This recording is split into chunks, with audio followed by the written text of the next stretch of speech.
un término que se llama futurofobia. En este artículo comenzaba con las frases de unos versos, mejor dicho, de un poema del escritor Luis García Montero. Este poeta es conocido también por ser ahora el viudo de Almudena Grandes, es la escritora que recientemente falleció, pero tiene una larga carrera poética. Y los versos son enigmáticos, los voy a leer, están al comienzo del artículo. Dice: la verdadera nostalgia, la más honda, no tiene que ver con el pasado, sino con el futuro. Yo siento con frecuencia, dice García Montero, nostalgia del futuro. Lo aclara unos versos más allá. Dice: cuando todo me rodeaba por delante y el futuro estaba aún en su sitio. Futurofobia, nos explica aquí Fanjul, quiere decir el hecho de ya no poder prever siquiera un futuro mejor que el que tienes. Es nostalgia de cuando podías mirar hacia adelante y realmente esperabas algo mejor de lo que ahora conoces.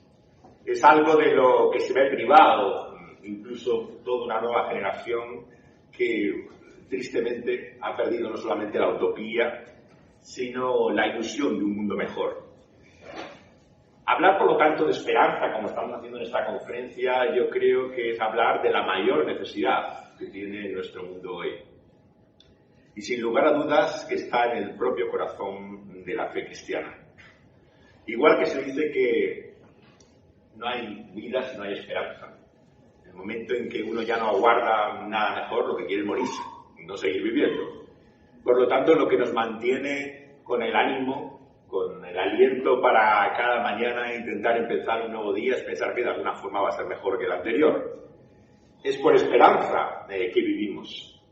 No es casualidad, por lo tanto, claro, que la palabra de Dios en Hebreos, en las conocidas palabras del capítulo 11, nos dice que la esperanza está en el propio corazón mismo de la fe cristiana.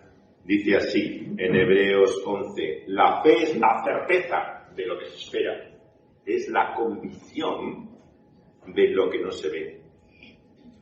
Fijémonos que, como hemos escuchado esta mañana, la base de esta fe es experimentada.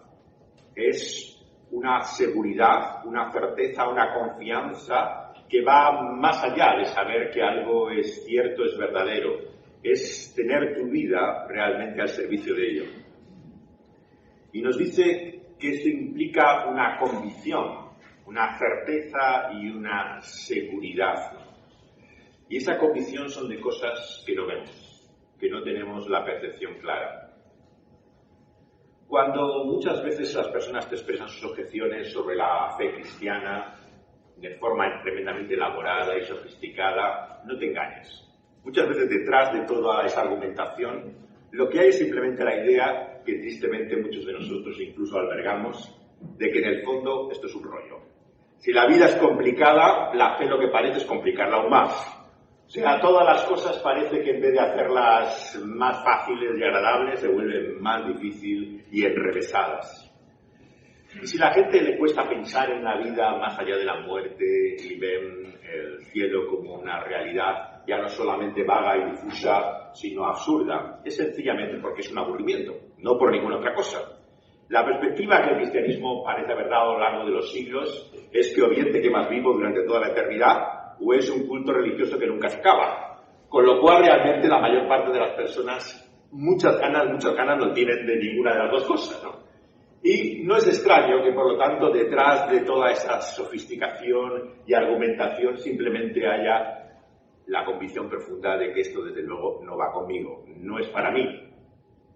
Desde luego, el cuadro tradicional del cielo, como esas nubes de algodón, en la cual indolentemente deslizamos las manos por una arpa en gesto de aburrimiento, no es para muchos estimulante. Incluso a algunos que les gusta cantar, bueno, cantar toda la eternidad tampoco parece demasiado atractivo de entrada.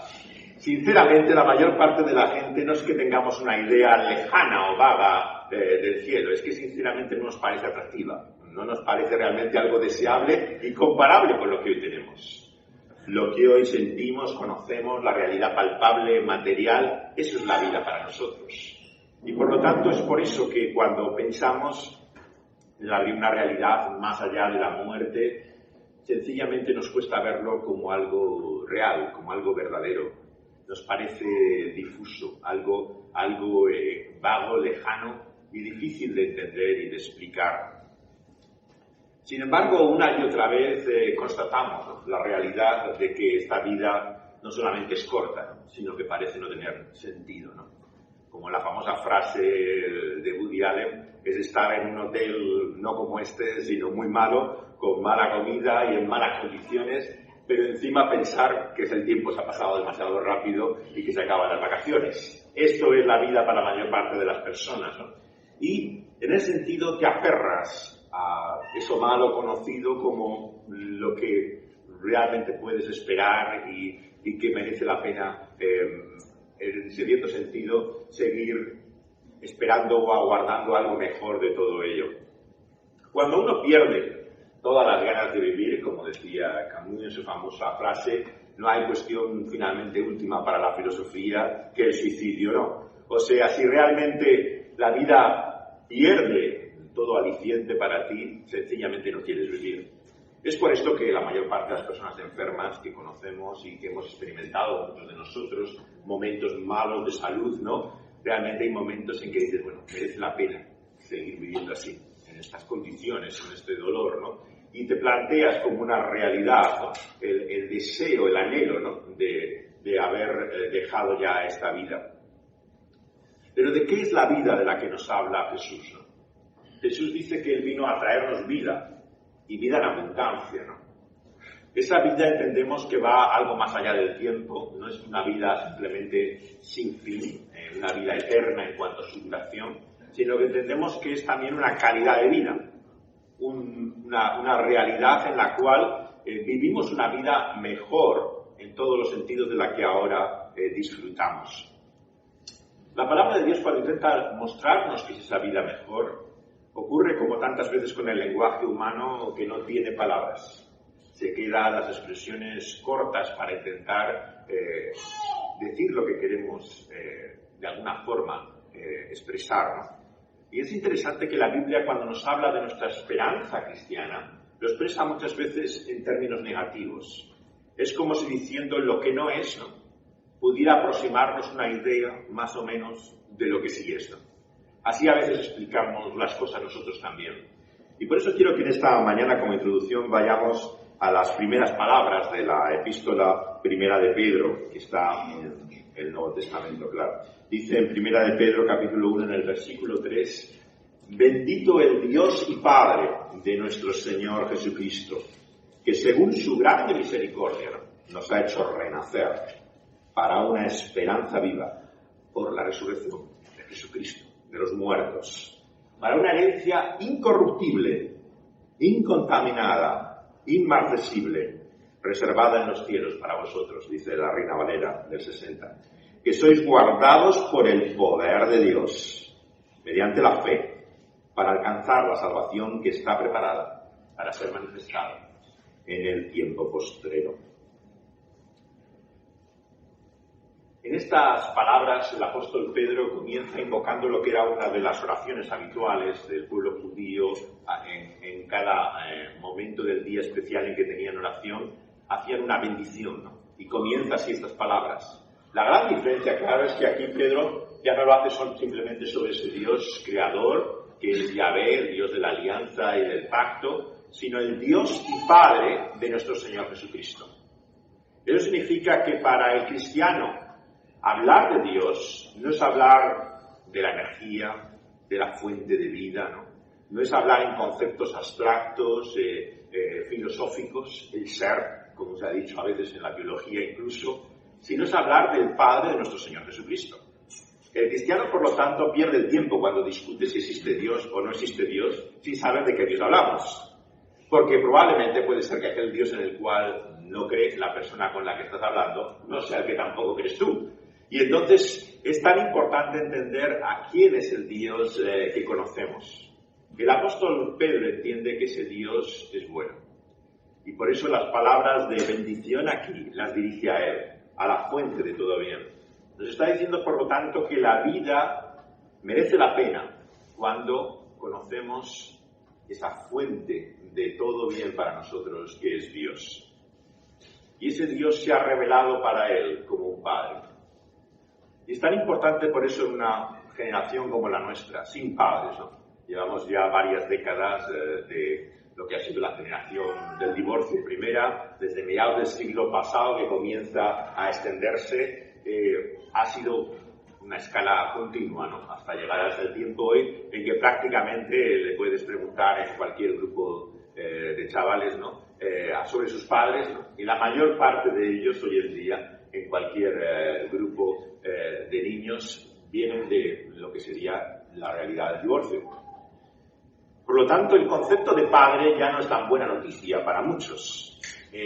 Aquellos que realmente lo han experimentado lo han vivido a veces como una liberación, pero ahora, por lo cuando escuchamos de las historias de los hijos del divorcio, los que lo han experimentado no viven la cosa al mismo tiempo. Les cuesta encontrar el sentido de lo que significa padre. Es aquel al que vas, ¿no? Como dicen, con la mochila, un fin de semana a otro, cuando te toca, y ese es tu padre, ¿no? Con el que tienes que pasar el fin de semana haciendo ciertas cosas, ¿no? De acuerdo a esa custodia compartida, ¿no? Es por eso tan importante entender que el Dios que se expresa, se refleja, se revela en la Biblia, es un Dios paternal. Pero ¿cómo conocemos a ese Padre? Desde luego es nuestro Padre en los cielos. No es como puede ser nuestro Padre en la tierra, abusivo, egoísta, muchas veces desinteresado de nosotros. Él nos enseñó, Jesús, a orar a ese nuestro Padre en los cielos. Y ese Padre le conocemos por Él, por Cristo Jesús. Es tal y como Cristo es. No hay nada en Dios que no está en Jesús. Y no hay nada en Jesús que no esté en Dios. Esto es lo que expresaba la Iglesia con los credos y confesiones, ¿no? Recordáis en el siglo IV, cuando se dice de Él que es verdadero Dios y verdadero hombre, plenamente Dios y plenamente hombre. No es que sea 50-50, en parte sí, en un aspecto sí, en otro no. Es totalmente Dios y totalmente hombre. Y como tal, imposible de comparar. Cuando nosotros hablamos de algo, comparamos esa realidad con otra, pero no hay otro Dios hombre. Por lo tanto, hablar de cristología siempre es complicado, porque no tenemos otro al cual poder comparar, así es. Y cuando leemos la Biblia decimos, bueno, esto lo dice Jesús porque como Dios sabía, ¿no? O esto como hombre lo siente, ¿no? Porque no tenemos como los parámetros, ¿no? Para poder hablar de alguien como Él. Es único, es singular, es exclusivo. Pero hay algo de Dios como Padre en Cristo Jesús que Pedro conoció. Y los que conocemos la historia del Evangelio, como muchos aquí, saben lo que fue. Que aquel a quien más amaba Pedro, Cristo Jesús, fue también a quien más daño le hizo. En aquella noche terrible, en aquel momento de angustia y de sufrimiento en que fue llevado a aquel juicio y patíbulo cruel, él, cuando le preguntaban si le conocía, yo no sé quién es ese. No, pero si tú hablas como él. No, yo no tengo nada que ver con él. No sé quién es ese. Llegó hasta tal punto de literalmente, en su traición, pretender que no sabía ni quién era. Pedro, por lo tanto, había vivido en su propia experiencia lo que muchos de nosotros también conocemos. Muchas veces hacemos daño a los que más queremos, a quienes más apreciamos. Quien más nos importa es quien más descuidamos. Y Pedro era una contradicción viviente. Podía decir que iba a dar su vida por él y al momento siguiente decir que no se acordaba ni siquiera quién era él. Como muchos de nosotros, tenemos nuestro propio enemigo dentro de nosotros mismos. Y lo que tememos es que va a acabar con nosotros. Que un día finalmente ese terrible enemigo que llevamos en nuestro interior finalmente nos destruirá. Y en aquellas amargas lágrimas, aquella noche, Pedro se dio cuenta de lo que significaba la misericordia de la que aquí habla. La misericordia no es justicia. La misericordia no tiene nada que ver con lo que uno merece, con lo que a uno le corresponde. Por eso cuando él piensa en Dios y Padre de Jesucristo, ¿no? Piensa en aquel que tuvo grande misericordia. En él hay la misericordia que no está en muchos de nosotros. Y es por eso que un cristianismo sin misericordia es lo más triste, patético y repulsivo que existe. Es más, Cuando el cristianismo no tiene compasión, es como si fuera la negación de sí mismo. ¿Qué tipo de cristiano es este? Que no es capaz siquiera de compadecerse. Por eso en el propio corazón de la fe cristiana, de lo que esta mañana estamos viendo acerca del amor, ¿no?, está particularmente lo que significa la misericordia, el amor inmerecido, el amor que no corresponde, que no se debe, que es, como llamamos, gracia. Y ese es el que Pedro conoció. Si su vida realmente iba a ser lo que fue hasta entonces, era digno de la más tremenda compasión. Jean-Paul Sartre, el filósofo existencialista, ¿no?, tiene una obra de teatro que se llama Sin salida o A puerta cerrada. Se desarrolla más o menos después de la muerte. Hay como varios personajes que aparecen en una habitación cerrada, un lugar sin salida, ¿no?, y llegan allí claramente después de su muerte. No se sabe si es una especie de purgatorio o de hora de la verdad, de un juicio laico. La realidad es que allí, en ese sitio cerrado, se empiezan a caer las máscaras, la apariencia de lo que son, lo que pretenden. Todos nosotros, en cierta forma, representamos diferentes personajes. Igual que el padre no es igual cuando está con su hijo, ¿no?, que cuando está con otra persona, con un amigo. Igual que no estás igual con tus familiares que con un desconocido. Así, todos parecemos jugar diferentes papeles. Y el problema es que acabamos creyéndonos nuestros papeles. En cada momento nos parece que somos nosotros mismos, ¿no?, allá donde estamos, ¿no? Y vivimos en esa, ya no dualidad, ¿no?, sino multiplicidad de papeles por el cual finalmente te preguntas quién eres tú en realidad. Y cuando se habla de alguien que se muere, ¿no?, siempre te llama la atención, ¿no?, cómo la gente lo recuerda o tiene una imagen de él según el trato que han tenido, lo han conocido. Y obviamente sus familiares le ven muy diferente al vecino, ¿no?, o al compañero de trabajo, ¿no?, pero es la misma persona, ¿no? Sartre tiene una frase famosa, claro, en esa obra, que ha inspirado muchísimas historias, ¿no?, en las películas, libros, historias de un mundo cerrado en el cual varios personajes se encuentran por alguna circunstancia y se empieza a ver la realidad de quiénes son en ella. Y la famosa frase es también algo enigmática, ¿no? Dice, el infierno son nosotros, dice la famosa frase de esa obra de Sartre. Y el infierno son nosotros quiere decir que cuando te das cuenta cómo es realmente la gente, cuando ves como en un espejo reflejado en los demás algo de ti mismo, la vida realmente te resulta un infierno terrible, ¿no?, porque ves realmente el mal, ¿no?, que hay en el corazón del ser humano. Un mal que intentamos ocultar, esconder, ¿no?, y pensamos lo mejor de nosotros mismos. Siempre nos parece, bueno, tan malos no somos, ¿no?, comparados con otros no siempre hay gente peor, ¿no? Siempre nos parece que de alguna forma en aquel juicio a esa hora de la verdad no saldremos tan mal parados, ¿no?, después de todo. Pero hay una frase también en la obra de Sin salida, ¿no?, A puerta cerrada, que es todavía me parece más terrible aún que la del infierno son nosotros, que dice, eso es tu vida, lo que has sido y lo que eres, nada más. Pues queridas amigas y amigos, hermanas y hermanos, si nuestra vida es lo que hemos sido y nada más, somos dignos de compasión. Porque realmente podemos lamentarnos y llorar. Si no aguardamos, esperamos, si no tenemos realmente la certeza o seguridad de una vida más allá de lo que hemos tenido y de lo que somos ahora, realmente podemos lamentarnos con razón. Y el Evangelio, y lo que quiero finalmente dejaros al principio de esta conferencia, es el hecho de que podemos ser mucho más de lo que hemos sido y de lo que somos ahora. Lo que seremos gracias a otro, Cristo Jesús. Y es por eso que el lema de esta conferencia me parece tan apropiado. Nuestra esperanza está en Cristo Jesús, está en otro, en ser como Él es, transformados, hechos a su imagen, finalmente encontrar la vida que no encontramos ahora. Y nos dice que esto se basa en un hecho, en la historia, la resurrección de Jesucristo de los muertos. Por un lado, como muy bien se ha explicado esta mañana, no es que nuestra fe esté basada, digamos, en la demostración de ciertos hechos, ¿no?, por una apologética indudable, ¿no?, por la cual ante esas evidencias tenemos que creer. No, nuestra fe es fundamentalmente, ¿no?, una experiencia de conocimiento por el cual el que prueba, el que busca, sabe lo que es la fe. Te puede estar discutiendo lo que es la fe, pero como no la tiene, realmente no sabe de qué le hablas, ¿no? Entonces la fe tiene un elemento fundamentalmente y principalmente experimentado. Pero esa experiencia, y esa es la paradoja de la Escritura, se basa en hechos también, ¿no? ¿Qué ha ocurrido en la historia? Y estos hechos en particular vemos que hay algunos que son realmente más esenciales e importantes que otros. Uno puede ser cristiano y creer de cierta forma, ¿no?, que los milagros no se dan como se daban en la Biblia, ¿no? Pero hay ciertos milagros que si no crees en ellos no puedes ser cristiano. Está en el propio hecho y corazón de la fe cristiana. Y negar la resurrección de Cristo es negar la propia base de la fe.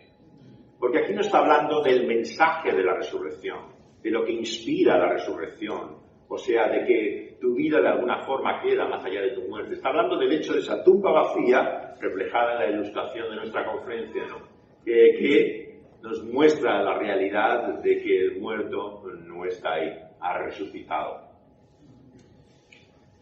Vemos entonces que esa fe tiene su ancla en un hecho del pasado, hace más de 2000 años, en lo ocurrido a las afueras de Jerusalén, en el hecho de que aquel Cristo crucificado que fue puesto en la tumba fue resucitado.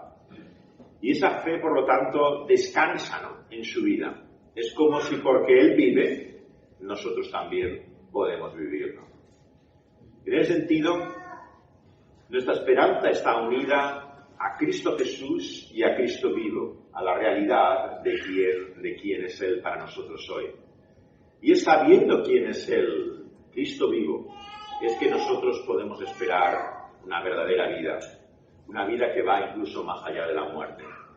Si habéis tenido la experiencia, como algunos de nosotros creo que la habrán tenido, de ir a funerales, a medida que vamos siendo mayores, cada vez se vuelve algo más habitual. Yo recuerdo antes, cuando leía los obituarios de los muertos, no conocía casi nadie, ¿no?, de la gente que se moría. Pero a partir de cierto momento toda la gente ya te sonaba, te empezaba a ser conocida, y ahora lo que te sorprende es, pero ¿cómo se ha muerto esta persona? ¿Qué le ha pasado? ¿Qué edad tiene, no? ¿Qué ha ocurrido, no? Porque resulta ya increíble, ¿no?, que personas que presumes de su vida puedan estar muertas, ¿no?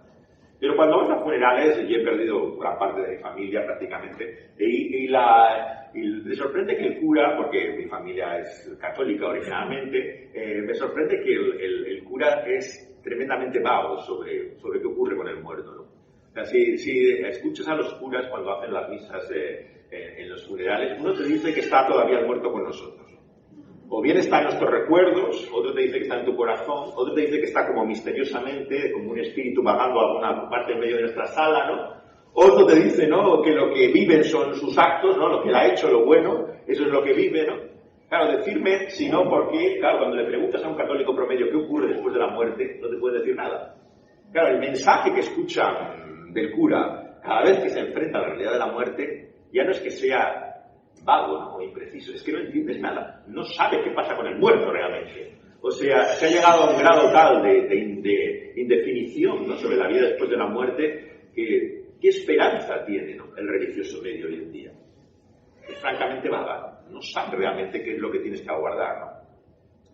Yo me acuerdo una vez que estuve en televisión española en los tiempos en que había coloquios y debates serios, ¿no? Cuando la televisión no tenía todavía toda esta telebasura, ¿no? Me acuerdo que estuve en un programa de la que era conocida como sexóloga, luego casada con Foster, el famoso arquitecto, ¿no?, Elena Ochoa, y juntó a 4 representantes de religiones.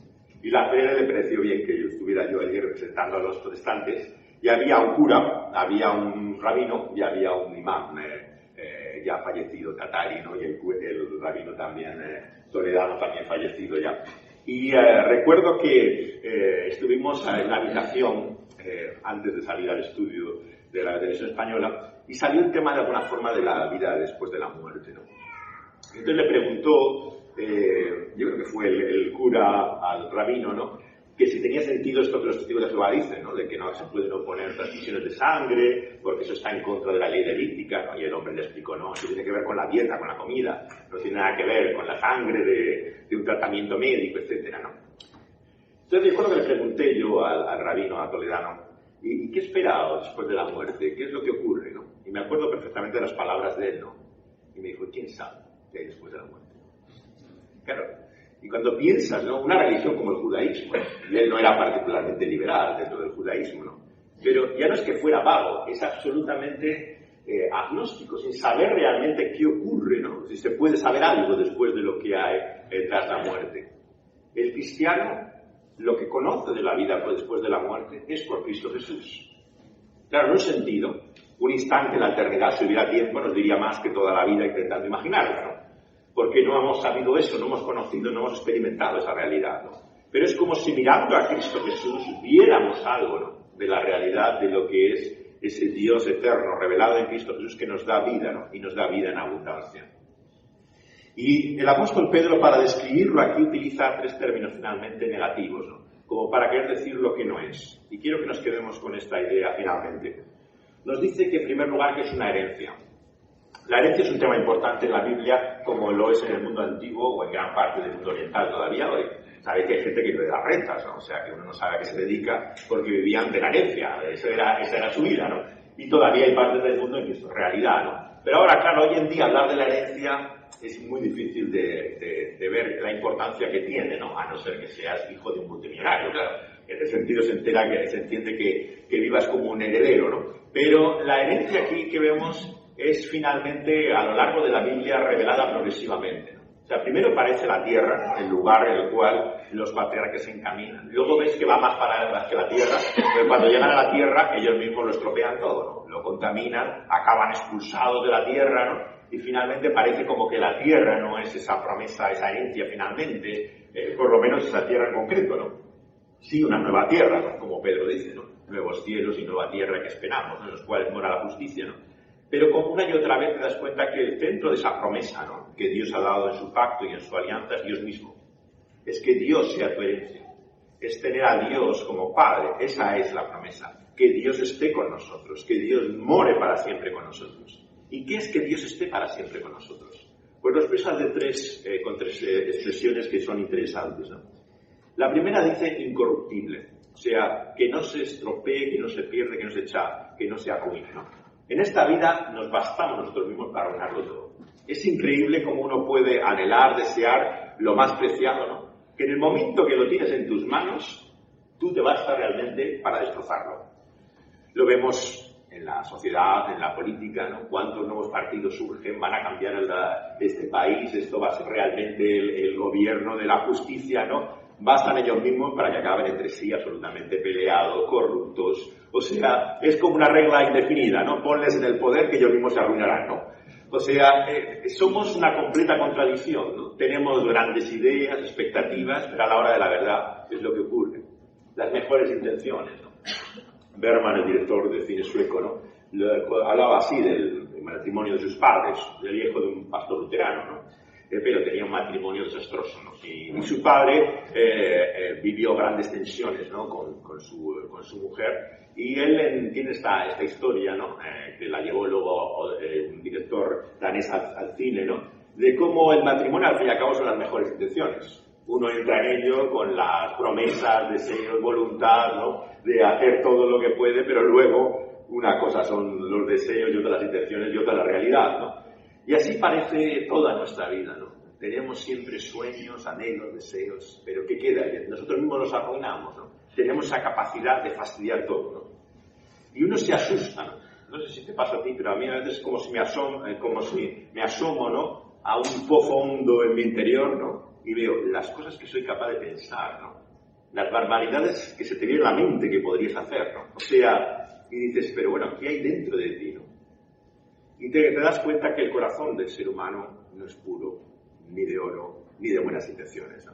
Como la palabra de Dios nos indica, el mal de dónde viene, que es lo que contamina al hombre, no lo que está fuera de él, sino lo que viene dentro de él, ¿no? Y cuando te miras dentro, claro, es el gran problema de esta espiritualidad, ¿no?, que se centra tanto en la introspección, ¿no?, en mirar dentro de uno mismo, ¿no? Claro, cuanto más miras dentro de uno mismo, ves tu propia miseria, no ves otra cosa. Por lo tanto, la fe es mirar fuera de ti, ¿no?, es mirar a Dios en Cristo Jesús, ¿no? Y nos dice que es la única vida que no podemos estropear, que no podemos destruir, porque es la única vida en la cual somos guardados hasta de nosotros mismos. Esto es lo que hace el Señor Jesús con Pedro, ¿no? ¿Recordáis cuando dice, ¿no?, Satanás ha pedido que zarandearos, ¿no? Dice, pero yo intercederé por vosotros. ¿Y qué sería de nosotros sin el ruego de Cristo Jesús, sin su intercesión? Gracias a Dios que hay personas, hermanos, que oran por nosotros, pero hay porque el Señor ha provisto esa intercesión de Cristo Jesús, porque si no fuera por Él, desde luego estaríamos perdidos. Estamos aquí, no porque hayamos sido más diligentes, más perseverantes, más obedientes.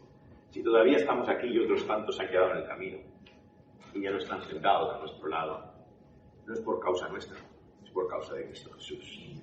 Nuestra vida está unida a Él y por lo tanto es gracias a Él que tenemos una vida que ni nosotros mismos podemos arruinar. Gracias a Él, ¿no?, que nos muestra esa misericordia de Dios. En segundo lugar, dice que es una vida incontaminada. El pecado, el mal en la Biblia tiene un sentido no solamente de ofensa, de transgresión, sino también de contaminación, ¿no? Es como algo que todo lo mancha, ¿no? todo lo afecta, ¿no? En ese sentido, yo creo que, como decía mi maestro Stopper en Londres cuando estudié a principios de los 80 con él, todo cristiano, sea cual sea su convicción, sistema teológico, tiene que creer algo parecido a lo que se ha dado en llamar desde la Reforma la depravación total. Porque la depravación total no es que el hombre sea un demonio, o sea, que realmente puedas hacer todo el mal que uno puede hacer. Gracias a Dios que el Señor, en su misericordia, restringe, ¿no?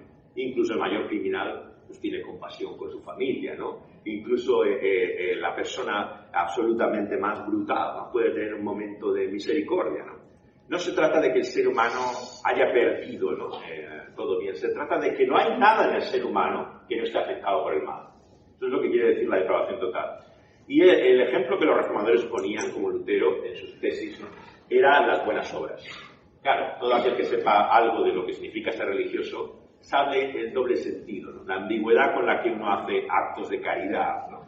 Sí, las hacemos por amor a los demás, sí, por amor a los demás. O sea, siempre, incluso lo que nos parece más filantrópico, más desinteresado, está manchado, está contaminado por tu propia satisfacción, por el deseo y afán de que otros tomen nota de lo que tú haces, porque la gente se fije en lo bueno que tú eres. Bueno, esto se ve hasta en su versión laica, ¿no?, las ONGs y todo esto, ¿no?, el orgullo de la gente, ¿no?, que es conocida por su trabajo humanitario, ¿no?, porque son buenas personas, ¿no? Claro, lo que Lutero y los reformadores decían es que hasta esto está manchado, ¿no?, por esa realidad que llamamos el pecado. No son actos puros, todo lo que haces tiene una doble intención, ¿no?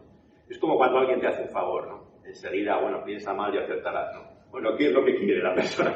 ¿Qué está buscando? ¿Que le haga yo esto para que luego yo le pueda pedir lo otro? ¿Qué consiste esto, no? Y siempre realmente hay un interés ulterior de todo, ¿no? Por eso cuando alguien te llama, no, ¿qué es lo que quieres? O sea, ya sabes que hay algo detrás, ¿no? Porque siempre, generalmente, la gente no actúa desinteresadamente, ¿no? Porque de una forma espontánea realmente busca, ¿no?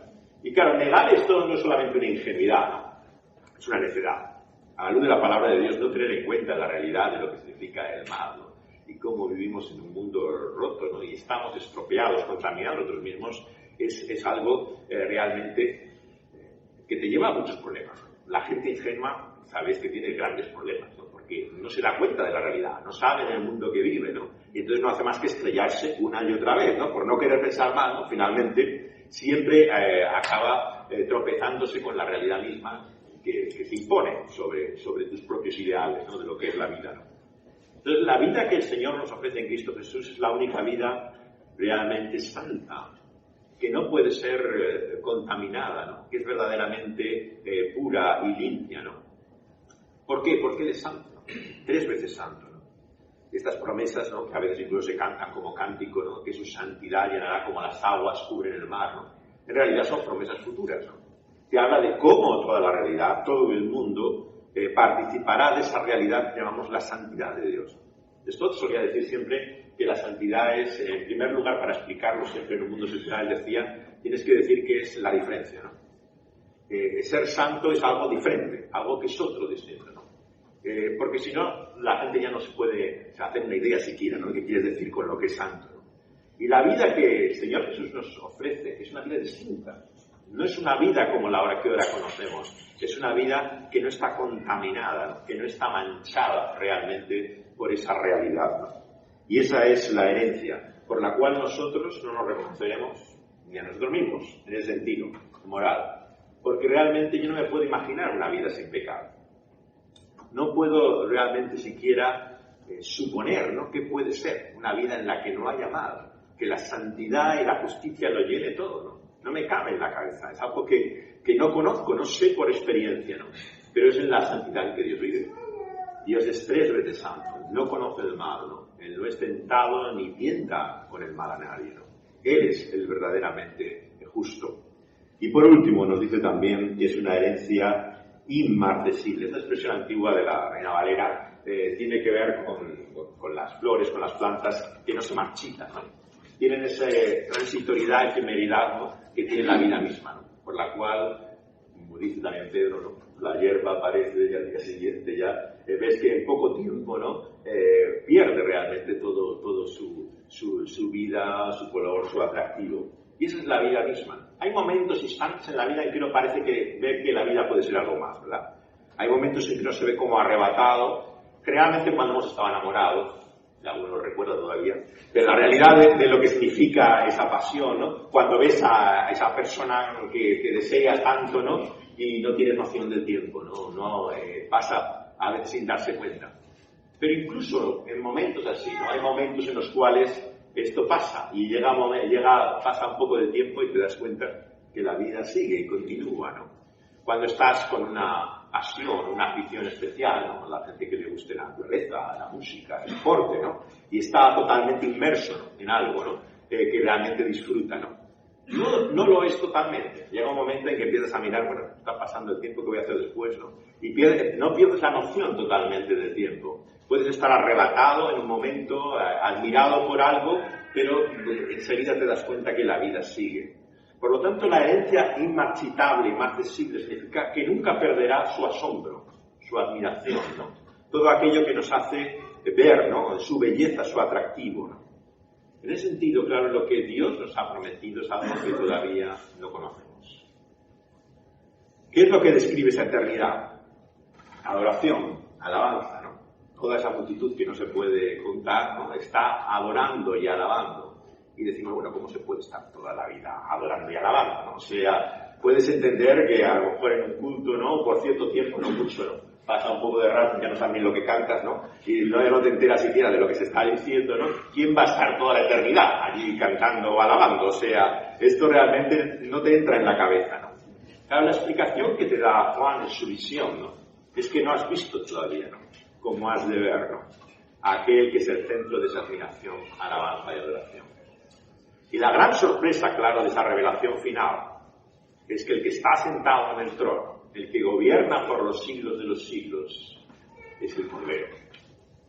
El Cordero sacrificado, el Cordero inmolado.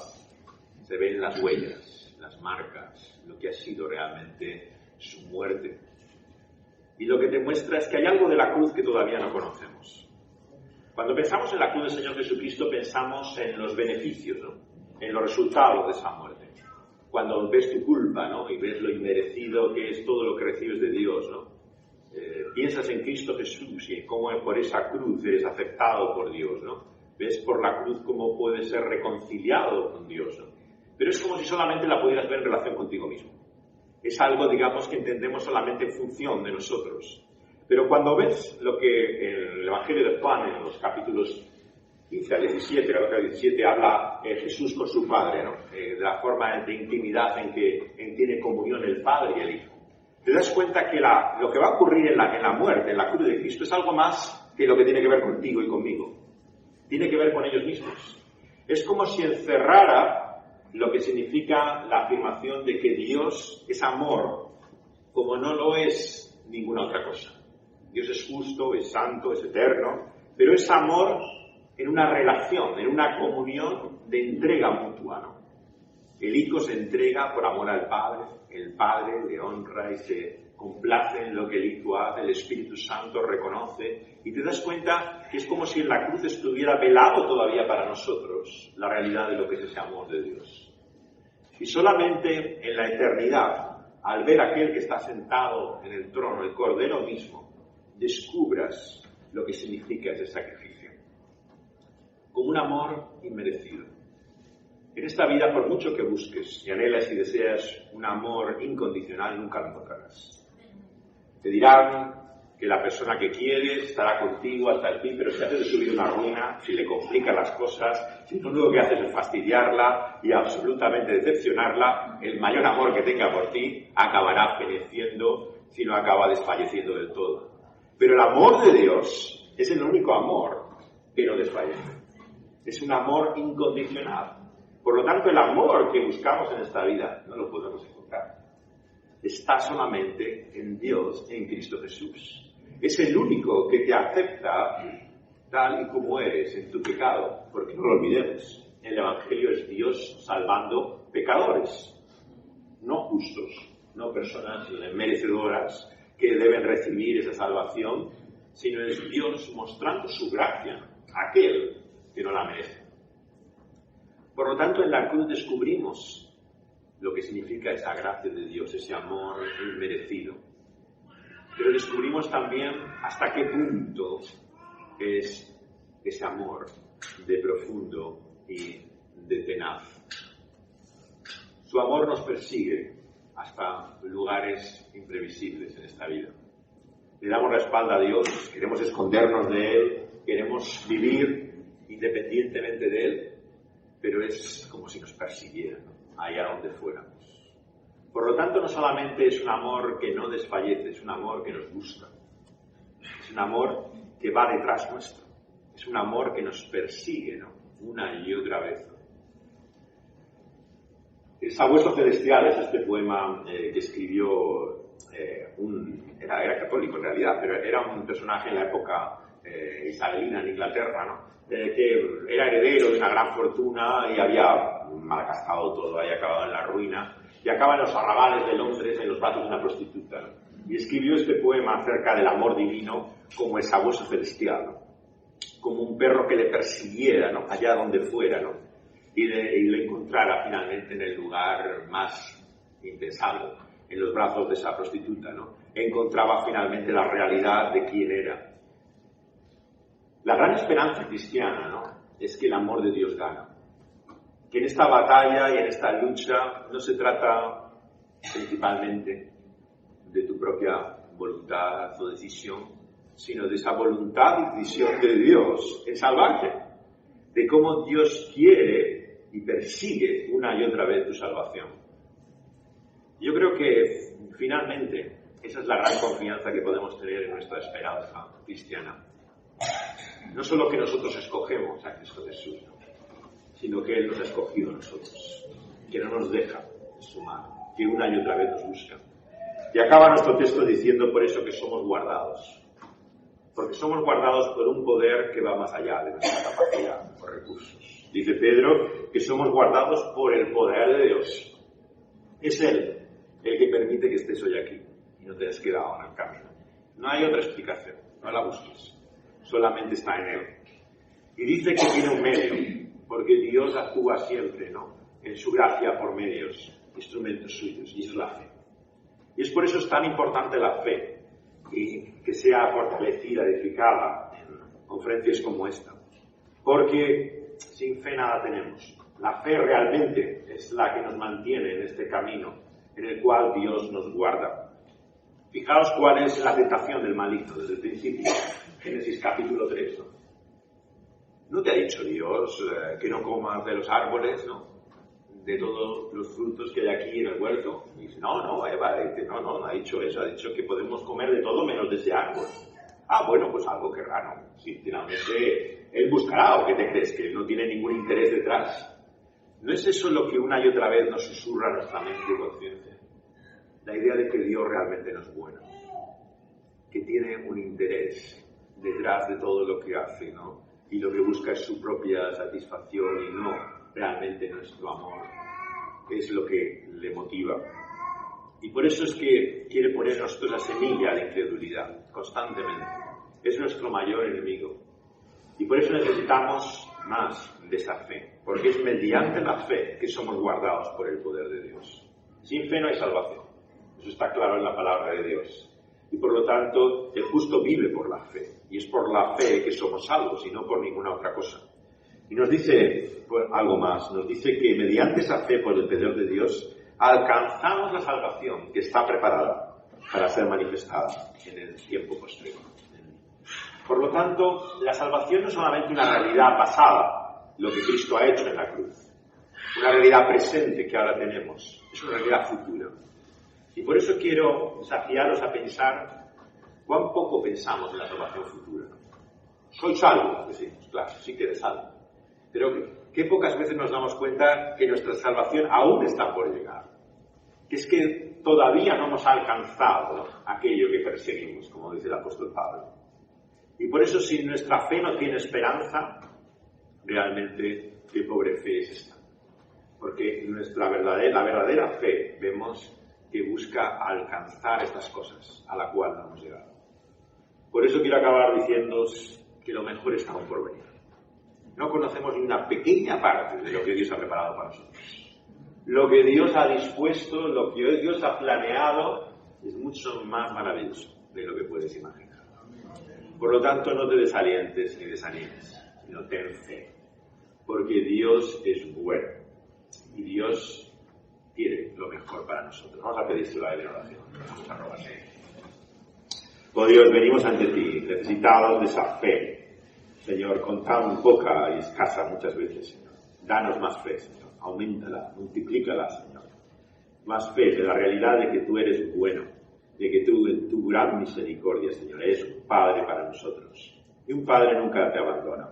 Un Padre nunca te olvida. Un Padre sigue siendo tu Padre, hagas lo que hagas. Señor, aunque tantas veces te deshonremos, seamos una vergüenza, Señor, para ti. Sin embargo, no quieres dejar de ser nuestro Padre. En Cristo Jesús.